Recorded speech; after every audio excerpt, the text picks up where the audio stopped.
Welcome back, folks. We're going to try something a little bit new today. I've got my tarot and oracle decks here. I was tuning into the energy of the collective here, and we're going to do a reading for the collective. So let's start with doing something very simple, like just taking a nice deep breath in through the nose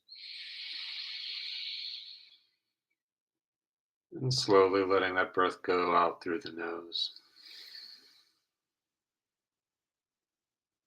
We'll do that 2 more times, breathing in and breathing out through the nose.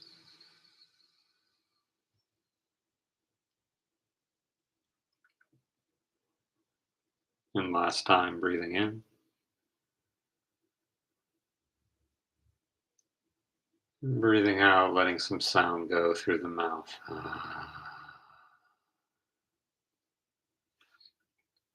If you stumbled upon this video, then there might be a message in here for you. So stay tuned and let's see what is on deck.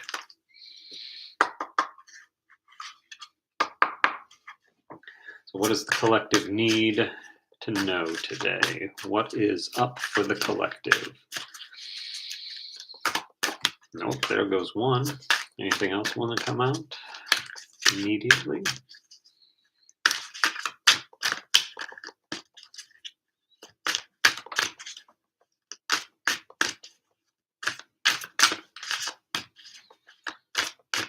All right, we'll let that sit for a bit and see what we've got here.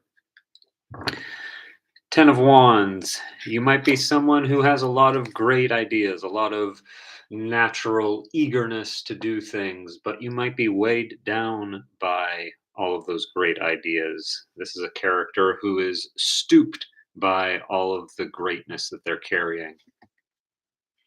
Let's get a little bit more about that. Is this an invitation to put some of those, there we go, an invitation to put some of these wands down? So we got 4 cards here, so let's just do them one at a time.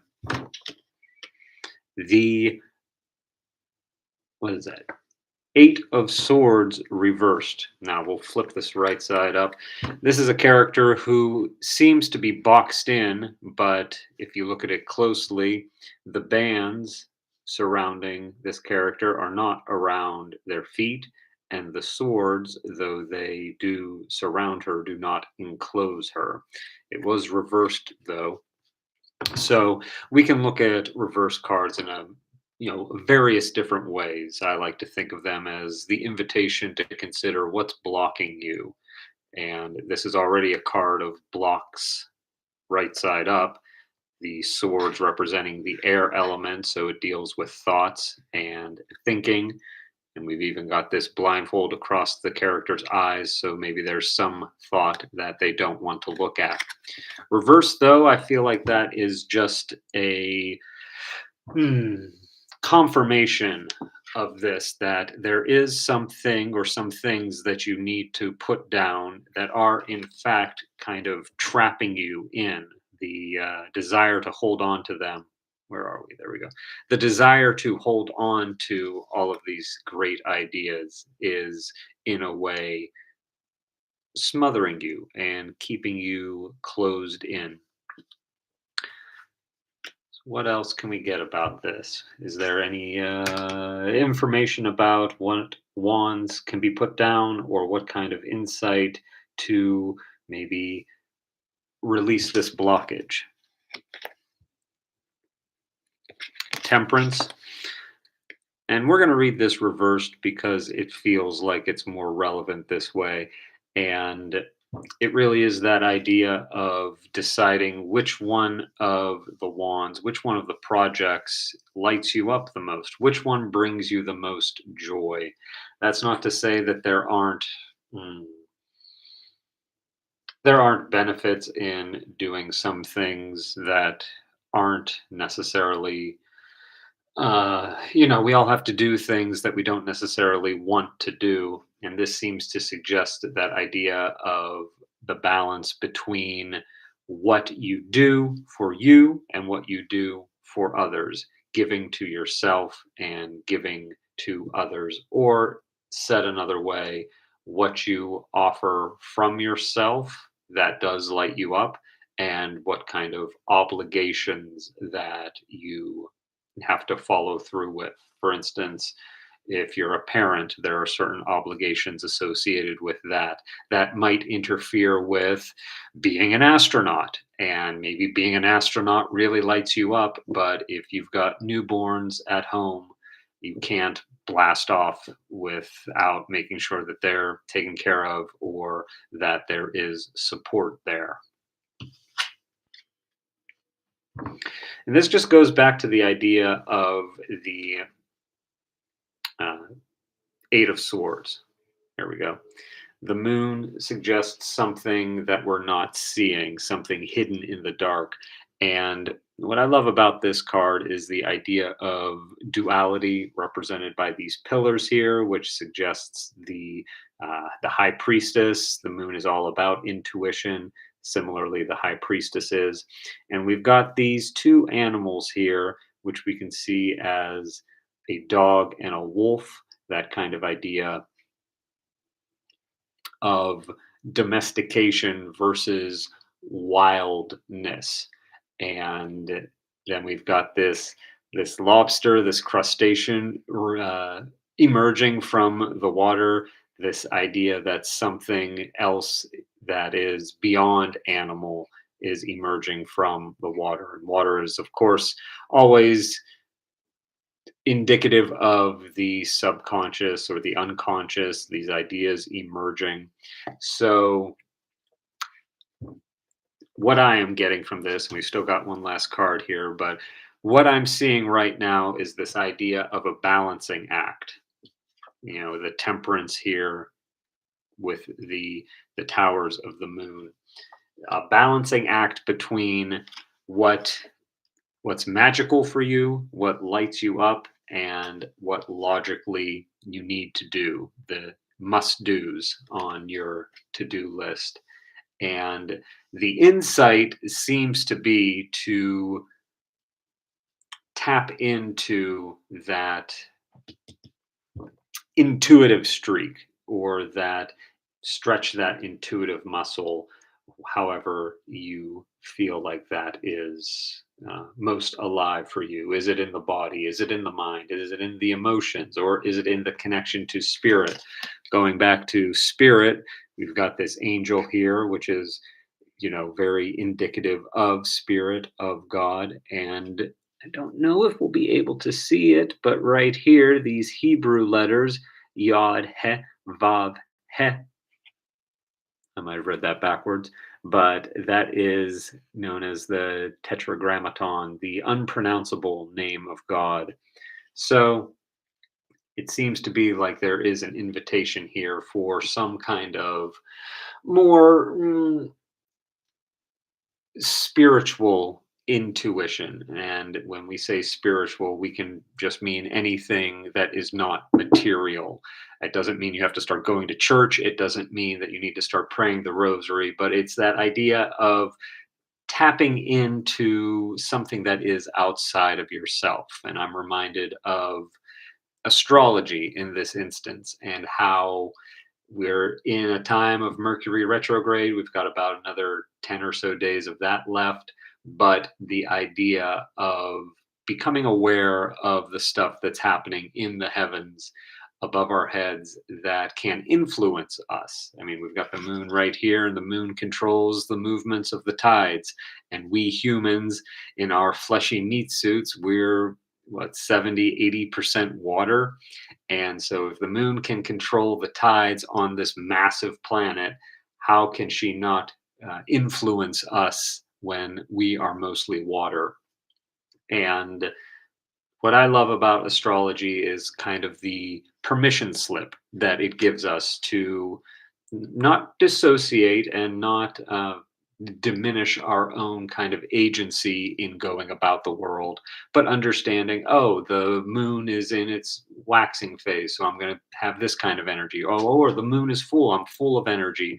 Or if, you know, in, in my case, when the moon is full, I kind of tend to be without any kind of energy. So All that to say that there is great power and great kind of easement brought to you, or that can be brought to you when you kind of outsource these forces. And again, that's not to say that you're, completely abdicating responsibility. I'm not suggesting that or encouraging that. I'm just saying to widen the scope of what you're perceiving and see if there is something outside of that that supports your understanding of what you need to put down. Realize that you can take off this blindfold at any time, that you can move away from this situation that may have felt like it was boxing you in, but that you've always had the agency to step outside of it. Which brings us to the last card. Yeah, death. Uh, and this is not so much about a physical death or even a change from one way of being to another, but is more about the idea of when that choice point is made to say, all right, I'm not going to be going into space anymore. To go back to that example, I'm not going to be going into space anymore. I'm going to be here on the earth looking after the kids because that's what I'm supposed to do. So this is just that kind of confirmation that a choice point needs to be made to what you are, what you are carrying and what you're ready to let go of. And the idea that if you need help figuring that out, to look to the heavens, look to your intuition, look to that which lies beyond. So that's that. And I just want to pull, let me see what we'll do. I love this deck, these sacred symbols. So we're just going to ask for some kind of sign that you can receive to know that it's either time to make that choice or you've made the choice that serves your greatest and highest good. So let's give the folks at home a sign. Just one thing. Is it you? We'll see if you want to come out. What can we give them? What can they see? What can they keep their eyes open for? Whoops. Hang on, hang on. Okay. So we've got home and we've got, what does that say? Trust. So the number 10 might be relevant for you. The number 16 might be relevant for you. And yeah, trust is coming up big. Uh, and trust is required in putting your faith into something outside of yourself. Like it's very easy to believe in the things that we can see. But if you think about it, we had the sixth sense. That's a struggle to get out today.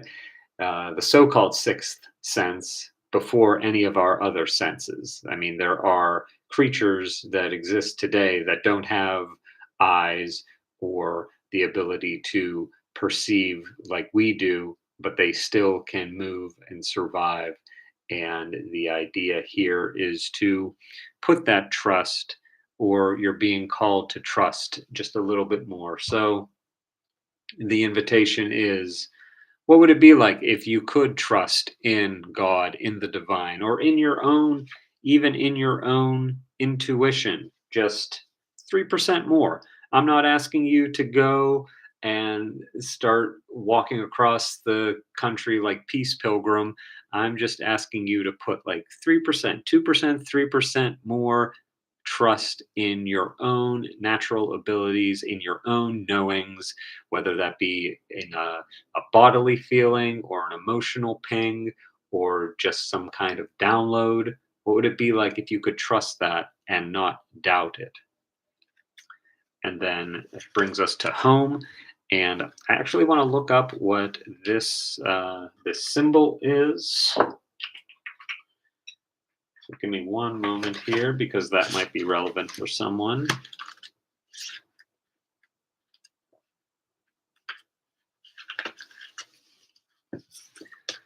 Okay, so this is called the morning star. It is the brightest star on the dawn's horizon.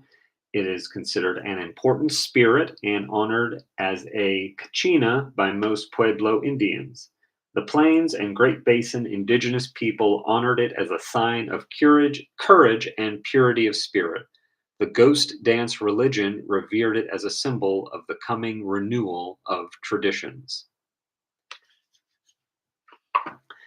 And I mean, we can think of home as like a physical place, as a place where you go to recharge and things like that. And that might be where you seek your refuge, where you're able to tune in to that intuition. Whoops. Into that intuition, into that inner knowing, into that place of trust. Or it could simply be the idea that you, as a fleshy meat suit, you are home to the divine. You are hosting God, so to speak. And when I say God, I don't mean a white bearded patriarch who sits in the sky judging his creations. I just mean that great mystery that we can't name. You are the home of that divine source. So, a question that came up in a Reiki share I went to recently is, if your body was a home, which room are you spending the most time in? And so I offer that to you, the room that you're spending the most time in. Is it conducive to the trust that we have here? Is it conducive to tapping into your intuition?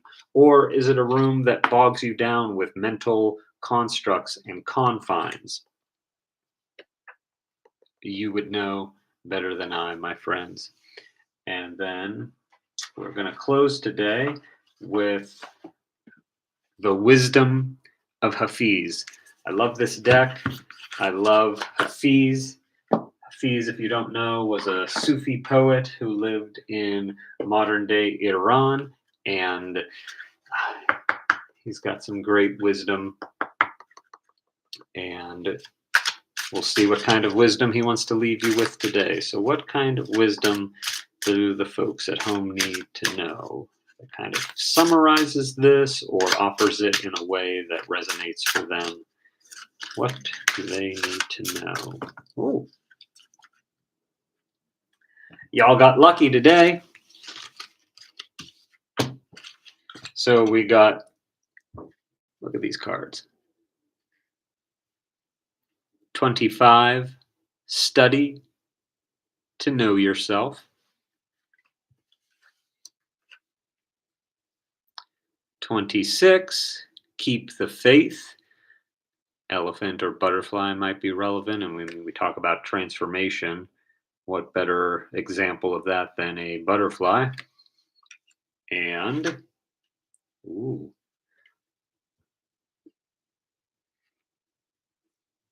18, play.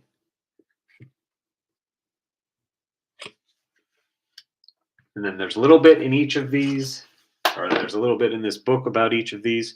So I'm just going to read these, and if something resonates, great. And if not, leave it here for someone else. We'll just do them in the orders that I showed you. So starting with 25, study to know yourself. The moon, asked about her luminosity, said, I know myself. We got the moon over here.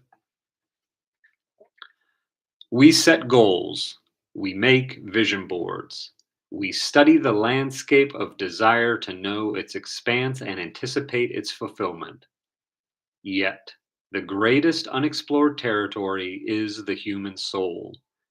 You are an exquisite temple for a magnificent being who yearns to be known, loved, and charted. Explore the vastness of your soul's dimension. Treasure awaits. 26, keep the faith. which we could see also as a corollary of trust.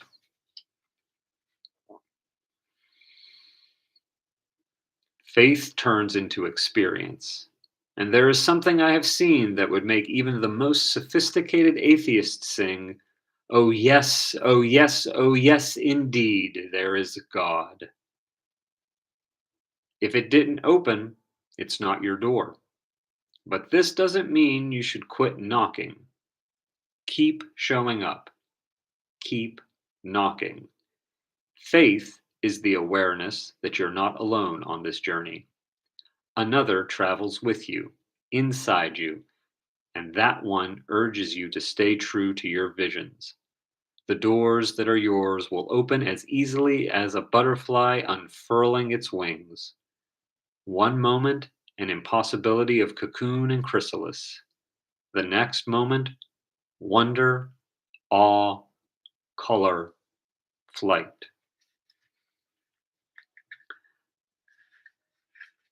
And lastly, play.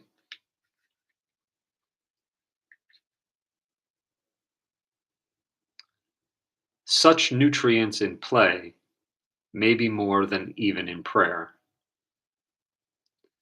When we play, we forget who we think we are, and all manner of possibility rushes in. Now is the time to shake off the shackles of heavy responsibility. Go outside and search the skies for clouds shaped like friends. Make a blanket fort in the middle of your living room. Color outside the lines. Skip down the aisles of the grocery store. Rekindle your relationship with the inner child who knows the secret to joy is play. Beautiful. So that's what we've got for you today, my friends. I'm going to make an effort to do these every Tuesday and Thursday. So I'll be back on Thursday with another reading for the collective. If you like this, give it a like. If someone you know you think might find value in this, then go ahead and send it to them. But in all ways and in any case, I'm sending you nothing but peace, love, and happiness. Take care.